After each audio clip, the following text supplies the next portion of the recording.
하늘같이 함께 하시는 모든 성도님 됐으면 좋겠습니다. 제목 이번 기가 잘 아시다시피 대쟁투예요. 그래서 좀 밝은 설교를 좀 하고 좀 즐거운 찬미를 좀 부르고 이 안식일 환영 예배가 깊은 것처럼 좀 그리 하고 싶은데 이번 기 내내 대쟁투에 대한 내용이 조금 맨날 싸우고 죽이고 맨날 이런 내용만 나와서 조금 이게 다운된다는 느낌? 뭐 그런 느낌을 좀 받긴 합니다.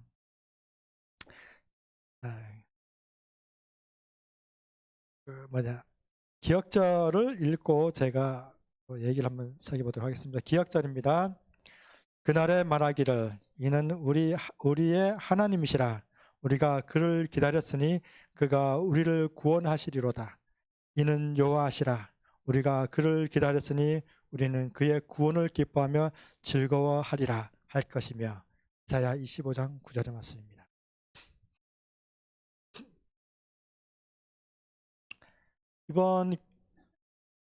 이번 그 교과는 재림에 대한 내용입니다.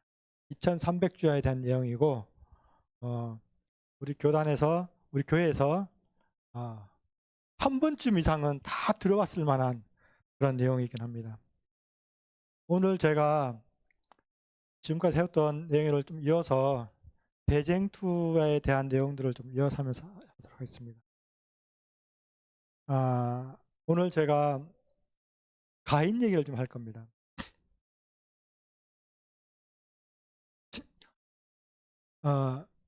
각 시대 대쟁투 가인과 아벨장을 읽어보면 화이트 부인이 이런 얘기를 했어요. 가인이 최초의 살인자잖아요. 그렇죠? 최초의 죽음을 했다. 첫 살인자를 하나님이 죽이지 않으신 것은 온 우주에 대쟁투에 관련한 한 교훈을 삼기 위해서다라는 말을 합니다. 다시 말하면 가인을 우리는 살인을 저질렀으니까 죽여야 마땅합니다.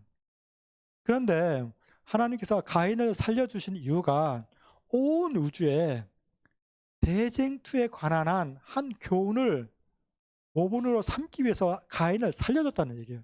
다시 말하면 가인의 생애를 통해서 우리가 뭘 볼 수 있냐면 대쟁투의 한 표본을 한 부분을 작은 대쟁투를 우리가 볼 수 있다는 얘기예요. 그래서 우리가 이번 교과가 대쟁투고 이번은 물론 이제 재림에 대한 얘기지만 대쟁투에 대한 얘기를 하면서 가인에 대한 얘기를 좀 해볼까 합니다. 아담과 하와에 대한 얘기도 잠깐 할 거고 가인에 대한 얘기를 할 건데 우리 잘 아는 내용이에요. 잘 아는 내용인데 제가 이번 좀 여기서 얘기를 좀 해보도록 하겠습니다. 에스겔 28장 12절 가보도록 하겠습니다. 에스겔 28장 12절입니다. 에스겔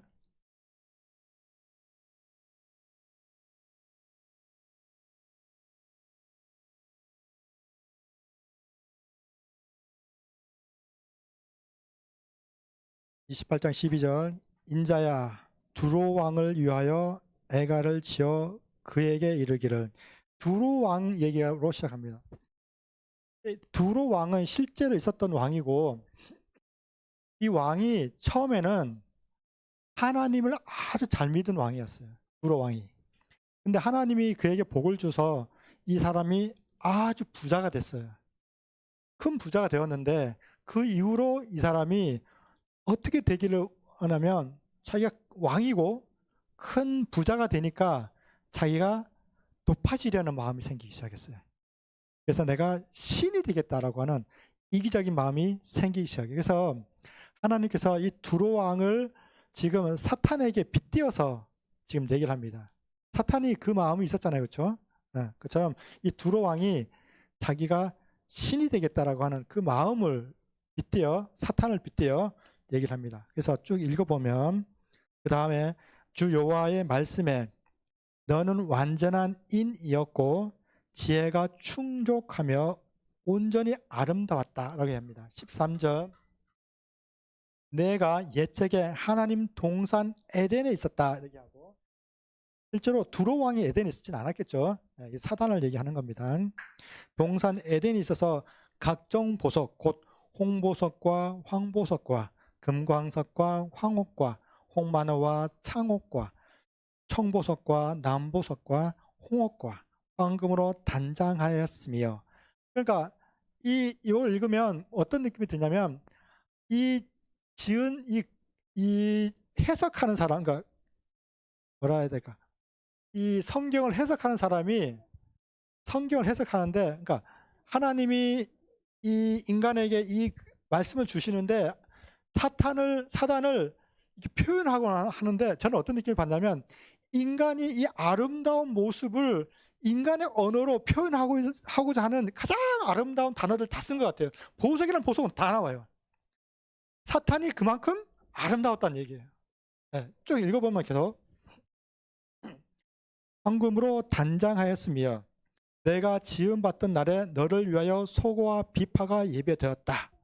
14절 너는 기름 부음을 받은 덮는 그룹이며, 기름 부음도 받았대요. 사탄이, 루스벨이. 내가 너를 세우매 네가 하나님의 성산에 있어서 화강석 사이에 왕래하였다. 15절 네가 지음 받던 날로부터 네 모든 길에 완전하였고 마침내 불의가 드러났다라고 얘기를 하고 있습니다. 이번에 우리가 이사야 14장 12절에 그가 자기 마음속에 자기가 뭐가 되고 싶어 했어요? 하나님 자리에 앉고 싶어 했어요. 네. 실제로는 어때요? 이 지금 이사야 14장과 에스겔 28장은 이 사탄의 겉모습과 속마음을 드러내줘요. 그거 어때요? 너무 아름다운 모습인 거예요. 너무 아름다워요. 안식일이 되면 모든 우주와 천사들을 데리고 그가 찬양 지휘를 했어요. 이 목소리에 대한 내용은 안 나오는데 찬양되었으니까 노래도 엄청 잘 불렀겠죠. 잘 불렀을 것 같아요. 그 아름다운 모습으로 찬양대 지휘를 하니까 온 우주에 찬양대 지휘를 하니까 너무 멋있겠잖아요. 그렇죠? 생긴 것도 너무 아름답게 광명의 천사라고 표현했어요. 하나님 외에는 그 아름다움을 하나님 말고는 이 루스벨이 제일 아름다웠어요. 목소리도. 그래서 제가 요즘에 우리 집사람한테 물어봤어요. 여자들이, 진짜 우리 집사람한테, 여자들이 남자들이 목소리가 좋으면 혹해? 이렇게 물어봤어요. 그렇죠.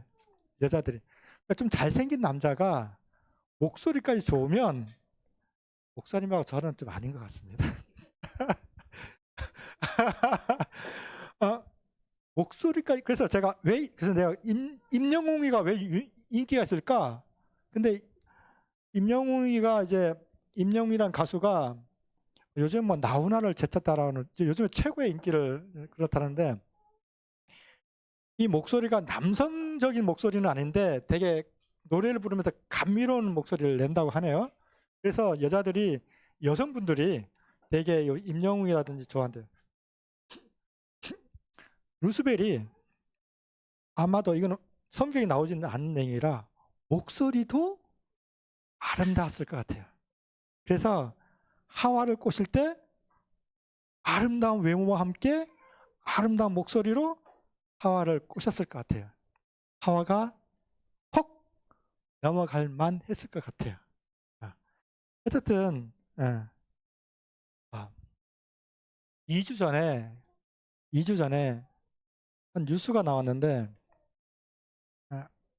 아버지는 국회의원이고 아들은 한국과 미국에서 변호사를 하는 국제 변호사예요. 근데 아내가 죽었어요. 아내를 죽였어요. 작년 23년 10월 달에 있었던 사건인데, 이 변호사의 말은 뭐냐면, 집에서 기르는 고양이가 있었는데 아내가 그 고양이를 발로 차서 내가 화가 나서 고양이 장난감으로 내가 때렸다. 그런데 죽었다. 이렇게 진술을 했어요. 변호사니까 법에 대해서 너무 잘 알겠잖아요. 그렇죠? 자기에게 불리한 것들은 다 치웠어요. 다 치우고 다 없앴어요. 그래서 상해치사. 그 정도에서 넘어가요. 근데 막 보니까 피가 막 튀어 있고, 이게 벽에, 창문에, 문에 막 피가 딱 튀어 있고 막 이런 거 보면 절대 그렇게 우발적으로 죽인 것 같지는 않아. 근데 아무리 증거를 대려고 해도 증거가 나오지 않는 거예요. 그런데 2주 전에 아내가 그날 집에 들어가면서 휴대폰으로 녹음 기능을 켜놓고 들어갔어요. 약 1시간 40분 정도 그 녹음이 되었어요. 근데 마지막에 최근에 그게 유족들에 의해서 그게 발견이 된 거예요. 그래서 그 얘기를 틀었는데 둘이 얘기를 나누다가 하는 소리가 나고 막 살려줘 막 제발 좀 살려줘 하는 소리가 나오고 하는 소리가 나오고 그러면서 그 여자가 죽은 거예요. 그 소리를 그 안에서 들을 때 사람들이 전부 다 경악을 하는 거예요. 그 얘기가 나오기 전까지 그 변호사는 어떻게 했을까요? 나는 죄가 없다. 우발적인 사고다. 실수였다. 그냥 욱해서 내가 뭐 찼는데 죽었다. 자기가 시인하기 전까지는, 인정하기 전까지 어때요? 증거가 나오기 전까지는 아무도 모르는 거예요. 저번에 말씀드렸지만 사탄이 그 죄가 드러날 때까지 사탄이 직접 그걸 하지 않는 이상에는 어떻게 해요? 그 죄가 드러나지를 않는 거예요. 근데 오늘 우리가 얘기하고자 하는 이 가인에게서도 그 모습이 그대로 나타납니다. 우리 가인에게로 한번 가볼게요. 창세기 4장입니다. 창세기 4장으로 가서 3장에는 우리가 아담과 하와가 타락한 장면이 나오죠. 4장으로 갔습니다. 잘 아는 내용이니까 듬성듬성 읽어볼게요. 네. 그 전에 이 얘기 하나 하고 넘어갈게요. 아담과 하와가 여자의 하와의 이름을 하와라고 짓잖아요. 그렇죠? 잘 아시겠지만 하와의 이름은 생명, 모든 산자의 어미가 됨이라 뜻이에요. 생명이라는 뜻이에요. 그래서 하나님이 창세기 3장 15절에 너의 뱀의 후손과 너의 후손이 뭐 그런 얘기 했을 때 이 아담이 그 말을 믿고 우리 여자의 후손에게서 우리를 구원할 생명인 구세주가 나겠구나라는 것을 아담이 믿었어요. 그리고 가인이 태어난 거예요.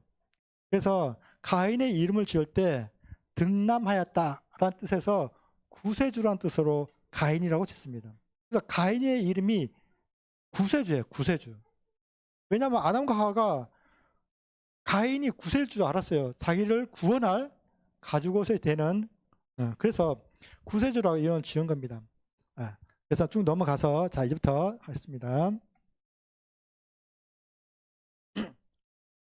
3절 세월이 지난 후에 가인은 땅의 소산으로 제물을 삼아 여호와께 드렸고 아벨은 자기도 양의 첫 새끼와 그 기름으로 드렸더니 여호와께서 아벨과 그 제물은 연락하셨으나 가인과 그 제물은 연락하지 아니하신지라. 가인이 심히 분하여 안색이 변합니다. 6절. 근데 여기서 잠깐 끊고 가인이 왜 안 드렸을까요? 가인이 왜? 아담과 하와가 계속 번제로 양을 드리는 것을 봤잖아요. 그렇죠? 그런데 가인의 마음속에 하나님에 대한 불신이 생기기 시작합니다. 어릴 때부터.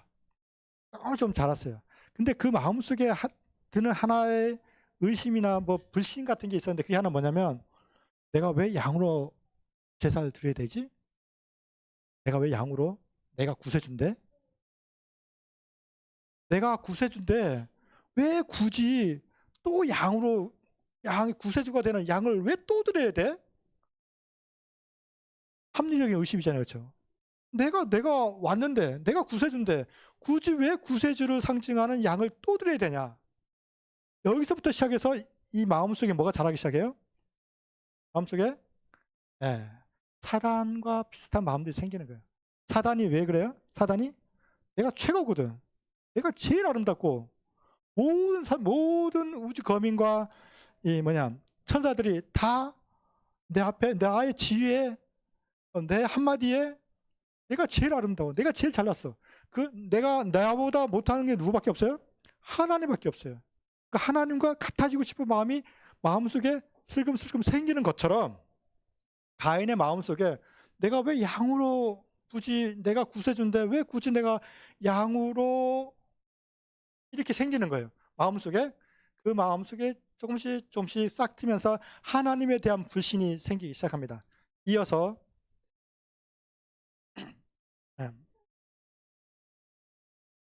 5절 가인과 그 재물은 연락하지 아니하신지라 아가인이 심히 분하여 안색이 변합니다.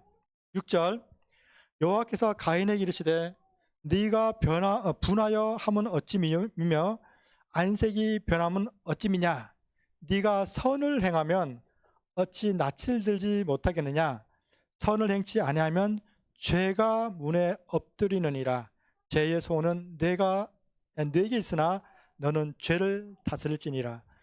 여러분 여기서 퀴즈 하나 제가 드릴게요. 이때 하나님의 음성은 어땠을까? 분노에 찼다. 아니다. 자비로웠다. 어떤 것 같습니까?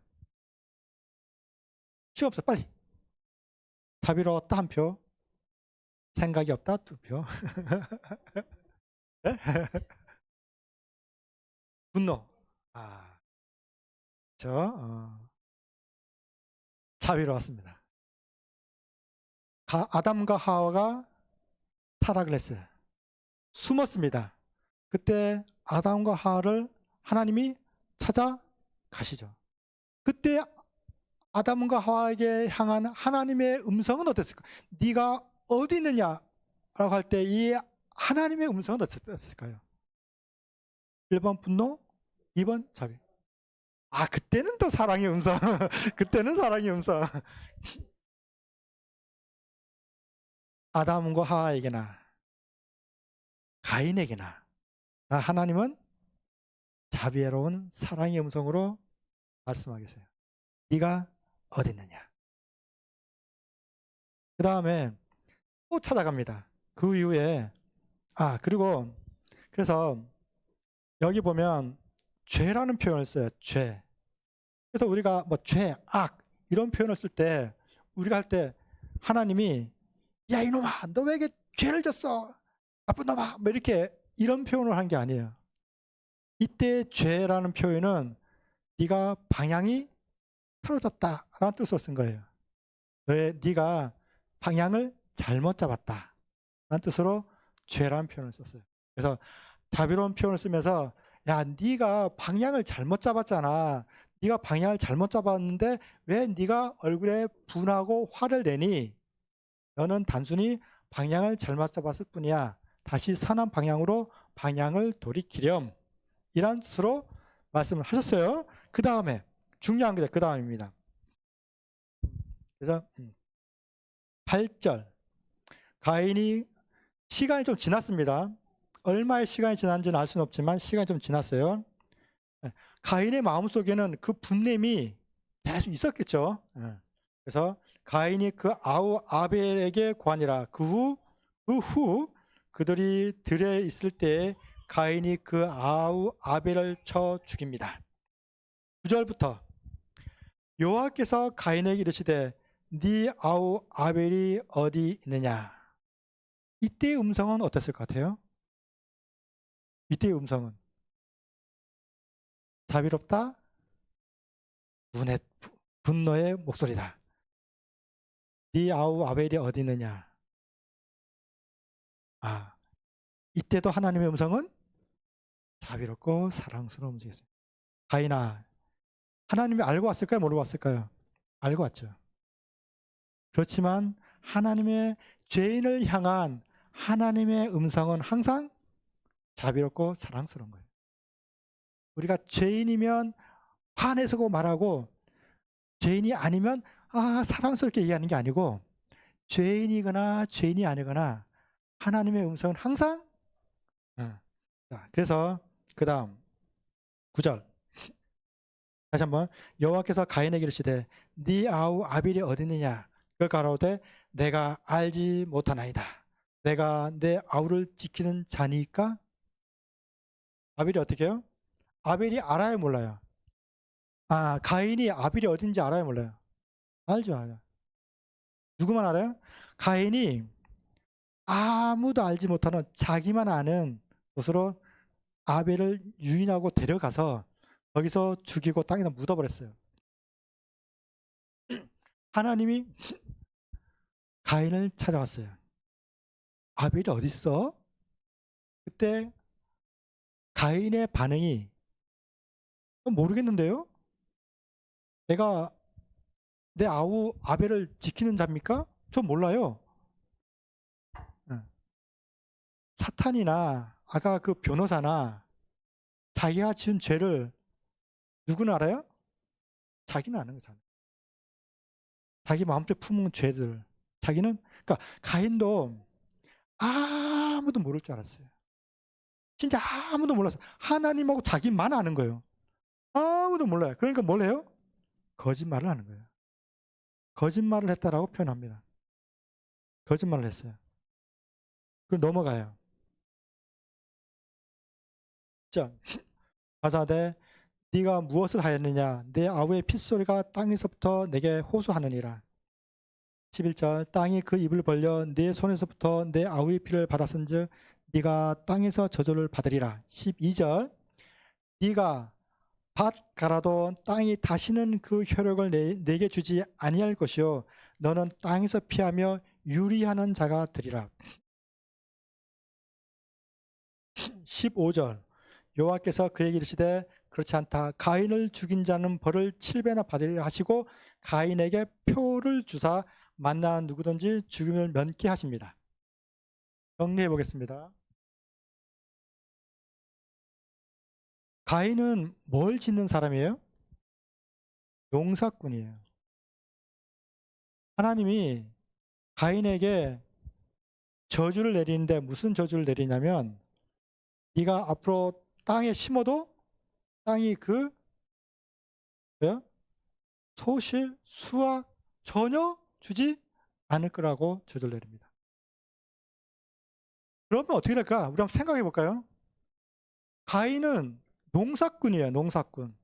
근데 농사는 어때요? 땅에 씨를 뿌려 심어서 걷어서 소실로 먹고 사는 사람이에요.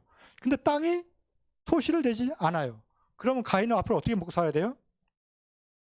어떻게 먹고 살까요? 가인은 피를 흘려야 돼요. 아벨의 핏소리가 땅에서 부르짖는 소리가 하나님께 들렸어요. 그래서 하나님께서 저주를 내리는데 땅에 소실이 없게 만들어요. 그렇게 함으로 가인이 피를 보게 만듭니다. 가인이 땅을 소실 없으니까 어떻게 앞으로 어떻게 해야 돼요? 육식을 해야 돼요. 육식을. 가축을 길어서 잡아먹든 남의 걸 뺏어 잡아먹든 사냥을 해서 잡아먹든 잡아먹어야 돼요.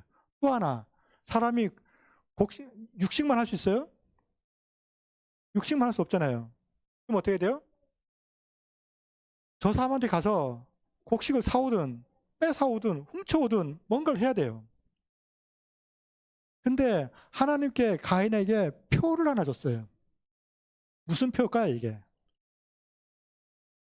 살인자라는 표예요. 대신 이 사람이 살인자지만 아무도 이 사람을 죽일 수는 없어요. 근데 가인이 유리했다고 돼 있어요. 이 사람은 가축을 키우지 않았어요. 가축을 키우려면 정착해야 되잖아. 농사를 지으려면 정착해야 되잖아. 정착하잖아. 왜 유리하게 다녔을까요? 가는 곳마다 싸움이 일어나는 거예요. 이 사람을 죽이지는 못해. 근데 가인이 먹고 살려면 왜 농사를 지는데 농사가 안 돼? 그럼 어떻게 해요? 그때도 가축을 키우지는 않았어요. 어떻게 돼요? 가서 남의 것을 훔쳐오거나 뺏어와야 돼요. 싸워야 돼요. 가인의 생활이 그랬어요. 가인의 생활이. 우리는 제가 오늘은 계시록을 하지 않겠지만 사탄을 따르는 사람들이 똑같이 표를 하나 받습니다. 가인이 표를 받은 것처럼 하나님을 믿는 하나님이 한다. 사단을 믿는 백성들이 표를 받아요. 그 표는 바로 짐승의 표라는 표를 받습니다. 계시록에. 오늘은 계시록 얘기를 하지 않습니다. 제가 오늘 하고 싶은 얘기는 아담과 가인을 비유해서 오늘날 우리는 어떤 모습을 살아갈까 하는 겁니다. 아담과 하와가 타락을 했습니다. 그렇죠? 가인도 타락을 했습니다. 그렇죠? 죄를 지었습니다. 똑같이 죄인에게 하나님이 찾아갑니다. 아담과 하와는 하나님의 음성을 듣고 자기의 죄를 시인하고 회개합니다. 가인은 어때요? 가인은 그렇지 않습니다. 가인은 찾아오는 하나님의 음성을 듣고 거짓말을 하죠. 저는 예전에 그 얘기를 한 적이 있는데 베드로와 유다의 차이가 뭔지 혹시 아세요? 성경에는 베드로나 유다나 밖으로 나갔다라는 표현을 써요. 죄를 짓고 난 다음에 밖으로 나갔다라는 표현을 똑같이 써요. 그런데 한 명은 그게 회개의 길로 나가고 또 한 명은 자살의 길로 갑니다. 아담 하와나 가인의 모습이 이와 똑같은 거예요. 오늘날 우리의 모습 어때요? 우리의 모습은 요한복음에 마태복음 26장 예수님이 돌아가시잖아요. 그렇죠? 십자가 돌아가시잖아요. 그때 제자리 다 흩어집니다. 다 도망가요. 베드로라는 사람이 나타납니다. 베드로가 어떻게 해요? 예수님을 저주하죠. 그 저주의 맹세까지 합니다. 하나님은 근데 예수님이 요한복음 21장에 예수님이 부활해서 딱 나타나는데 누구에게 나타나요? 제자들에게 딱 나타나는데 아 주다라는 소리를 듣고 베드로가 이 배 타고 가다가 팍 달려가요. 달려가는데 예수님이 또 한 번 퀴즈. 베드로가 제일 졌잖아요. 그렇죠? 죄 졌잖아요. 그렇죠? 예수님을 저주했으니까. 그러면 저주할 때 세 번째 저주하고 닭이 딱 울 때 예수님과 베드로가 눈이 마주쳤어요. 그때 예수님의 표정이 어떤 표정인지 아세요?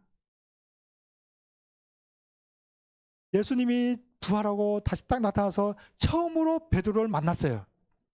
이때 예수님이 베드로에게 하는 말이 있어요.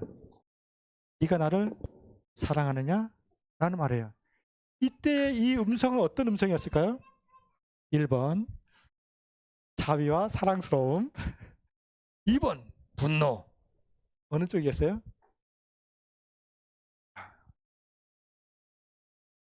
이 둘이 눈이 마주쳤을 때 예수님 닭이 세 번 딱 울고 베드로가 아차 싶어서 고개를 딱 돌렸는데 예수님이 자기를 저주하면서 맹세하는 그 장면을 예수님이 쳐다보고 있었어요. 이렇게 그 저주하는 장면을 예수님이 쳐다보고 있는데 거기다 막 하다가 닭이 세 번 우니까 하면서 딱 돌아봤는데 예수님이 날 쳐다보고 있는 거예요. 그때 예수님의 눈빛이 그럴 줄 알았다 이놈, 내가 말했지 너 그럴 줄 알았어, 이런 눈빛이 아니라 정말 사랑스럽게 정말 자비롭게 긍휼히 여기는 마음으로 죄인을 바라보는 그 눈빛으로 베드로를 바라봤어요. 호숫가에 베드로를 만났어요. 예수님이 불 위에다가 고기를 굽고 있었어요. 이 숯불은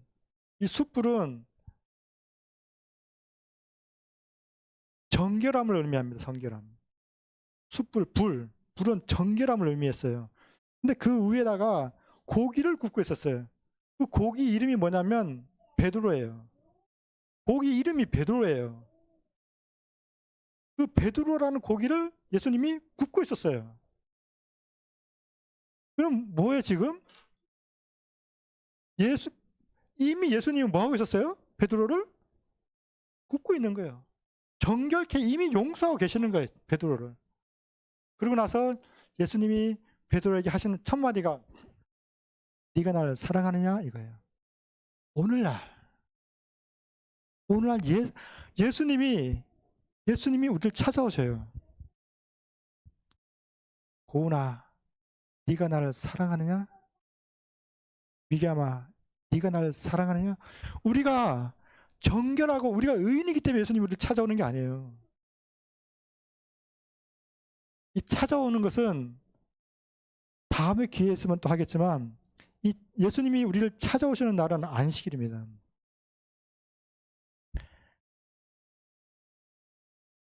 마지막 때 아담과 하와를 찾아가신, 죄인으로 아담과 하와를 찾아가신 그 하나님이, 예수님이 마지막 때 우리를 또 찾아오실 겁니다. 우리는 그것을 재림이라 부릅니다. 우리가 의인이기 때문에 찾아오는 거 아니에요. 예수님은 구름 타고 오시면서 우리에게 말씀하실 것이요, 너희가 나를 사랑하느냐? 우리의 대답은 내가 주를 사랑하는 줄 주께서 아시나이다. 우리의 고백이, 우리 참빛교회 성도님들의 고백이, 주여 나를 기억하소서. 주의 나라가 임할 때 나를 기억하시고 내가 주님을 사랑하는 줄 주께서 아시나이다. 주께서, 하나님이 죄인이 어디 있느냐 부를 때 나 여기 있습니다, 죄인 오라 하실 때 나를 부르소서라는 그 찬미처럼 우리 참빛교회 성도님 모두가